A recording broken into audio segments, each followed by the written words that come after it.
Powered by the Montana Television Network. Montana This Morning continues on Montana's News Leader. President Trump calls a judge's ruling unfair. I'm Laura Podesta. I'll tell you what this ruling means for people trying to seek asylum in the U.S. Words from the former U.S. Attorney General here at Montana State University. That's what college students and beyond got to hear tonight for free. I'm Cody Boyer with the latest from Jeff Sessions' visit.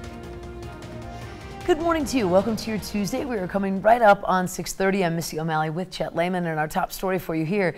President Trump made more changes yesterday at the Department of Homeland Security in an effort to revitalize his immigration policies. CBS's Laura Podesta has more on the latest shakeup. A federal judge has blocked the Trump administration's policy of sending asylum seekers back to Mexico to wait out their cases. Last night, President Trump tweeted the ruling is so unfair to the U.S. It's not the first time the court stymied his immigration policies, but this one comes as the president overhauls the Department of Homeland Security to get tougher on immigration. Our country is full. So far, 5 senior officials have been purged as part of a plan orchestrated by presidential advisor and immigration hardliner Stephen Miller. We're going to do whatever is necessary to build the border wall to stop this ongoing crisis of illegal immigration. Secretary Kirstjen Nielsen is the biggest name on the way out. I will continue to support all efforts to address the humanitarian and security crisis on the border. Also gone, the head of the Secret Service, Tex Alice. The president and the White House staff may like to treat hiring and firing in the administration as some kind of reality TV show or parlor game. Daryl West of the think tank The Brookings Institution says President Trump is looking ahead to the 2020 election.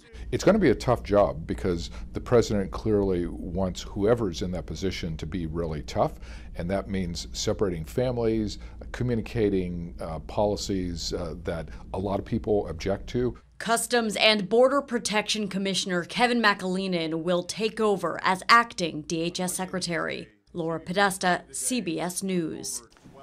Now, in addition to McAleenan, Energy Secretary Rick Perry and former acting Attorney General Matthew Whitaker could be in the running to replace Nielsen. More to follow. We'll be watching that. Yeah, for sure. Absolutely. Pretty wet start to the day. Those puddles in the parking lot. They are growing.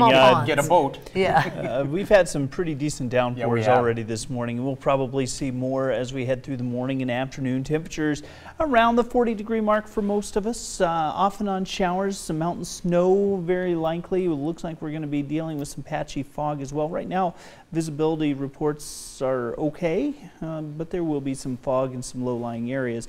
Rain continues through the day today. We'll probably see some snow by the evening. We'll talk about how much you should expect coming up in just a few minutes.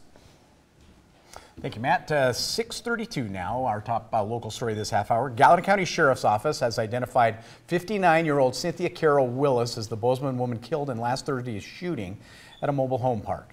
56-year-old William Bailey faces up to 100 years or life in prison for that shooting that happened in the Wagon Wheel Mobile Home Park in Bozeman just after 8 p.m. Thursday. Police say Bailey shot Wills, who was living with him, twice as she was trying to return to their mobile home after an argument.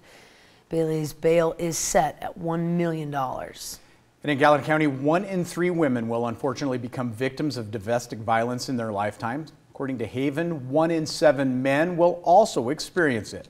It is a conversation that advocacy and support organizations like Haven and Bozeman and the Gallatin County Sheriff's Office has been focusing on recently. Deputies say there have been 2 murders in Bozeman within the last 3 weeks, including last Thursday night when a woman was killed. A man, William Bailey, accused of shooting her in the Wagon Wheel Mobile Home Park. Haven Executive Director Erica Coyle says their efforts continue to try to change the stigma, supporting survivors and holding abusers accountable.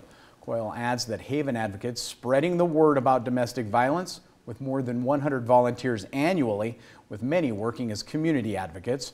While many other services exist with Haven, Coyle says many crimes continue silently, but with help can start with someone as close as a family member.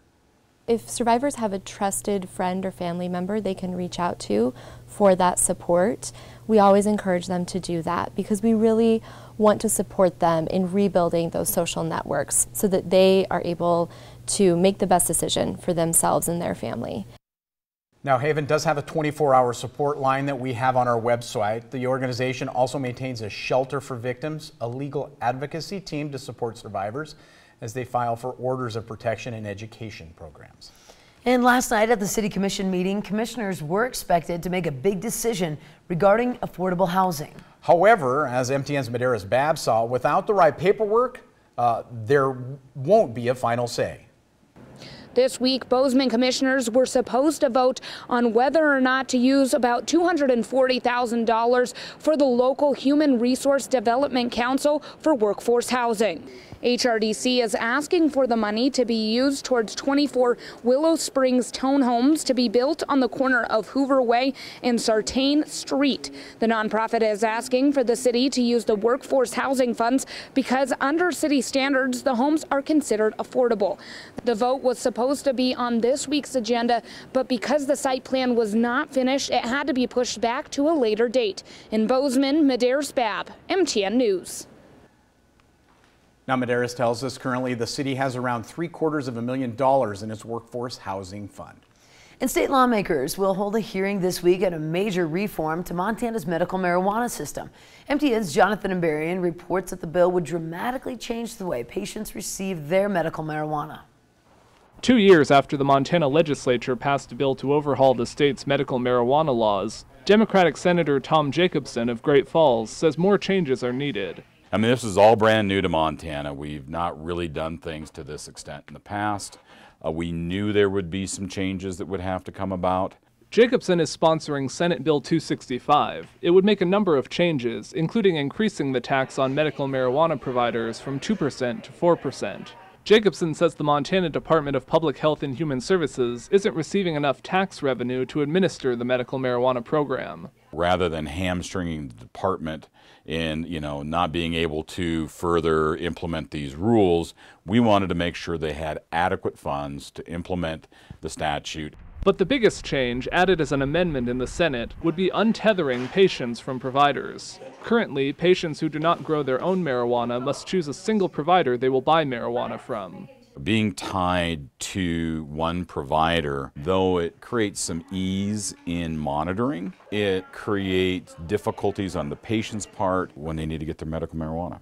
Jacobson says removing that restriction would help patients who need medicine but can't get to their approved provider. SB 265 would instead limit each patient to buying 5 ounces of marijuana a month. Their purchases would be tracked using their medical marijuana card. You scan your card, it says, oh, you've purchased your allotment, for the month, or you've already gotten it from this place, so you can't get multiple. DPHHS leaders say they're already working to determine what steps they would need to take to implement untethering by July 2020 if the bill passes. In Helena, Jonathan Ambarian, MTN News. Senate Bill 265 passed the Senate with 36 votes to 14. It will be heard tomorrow morning in the House Taxation Committee, and that committee is not expected to take any immediate action on the bill. We'll keep you updated. Back here in the Gallatin Valley, former United States Attorney General Jeff Sessions made a stop in Bozeman last night. His goal was to talk to young minds about the freedom and speech of conservative ideas that he used during his decades in national politics, including working with President Trump. Now, MTN's Cody Boyer was in the room to hear Sessions' speech and has the latest from the students who filled the room to attend it. That's right. Tickets for this event sold out early, all to see former U.S. Attorney General Jeff Sessions. With things on the agenda tonight, such as his past service as the U.S. Attorney General, as well as the military and beyond, he expects those in the audience, especially the young minds, to take away an important message.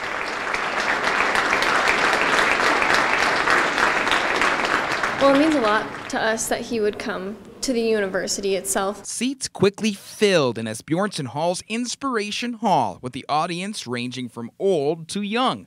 The former U.S. Attorney General quickly stated his case. Don't let anybody put you down. A key topic, the First Amendment, from the freedom of speech on campus to the freedom of religion, citing his upbringing in Selma and leadership in Alabama for students to compare to their own. I believe integrity, hard work, teamwork, The ability to show a certain amount of humility, to have lived with people of all different backgrounds, gives you some advantages that others don't have. Sessions also discussed the average American wealth, along with the importance of an objective legal system. He also joked about his retirement just last November. One of the most important duties of the Attorney General, and any other cabinet member for that matter, is to resign when asked. Looking to our state, Sessions talked about Montana Highway Patrol Trooper Wade Palmer, who was shot in the head while on duty back in March and is still recovering. This country owes them a moral obligation to back them up, not to demean them, to respect their work and defend them when they're doing the job as they should. Students and parents of students alike both say the speech was informative. We're very excited to hear about his experience as Attorney General, as well as the advice he has for any of the students here at MSU. I don't know too much about him, but I'm pretty excited to just see what he has to say about conservative values and all that stuff. I think it's dynamite. I think I've tried to bring my son, but he didn't want to come, so. In the end, students hope that his message reaches both sides of the aisle. Many of you are leading now, and you will certainly become leaders in the future. In Bozeman, Cody Boyer, MTN News. Now, this was not Jeff Sessions' first visit to Bozeman. He also visited last June when he was still acting as U.S. Attorney General. We got to take a quick break. Thank you for joining us here on your Tuesday morning.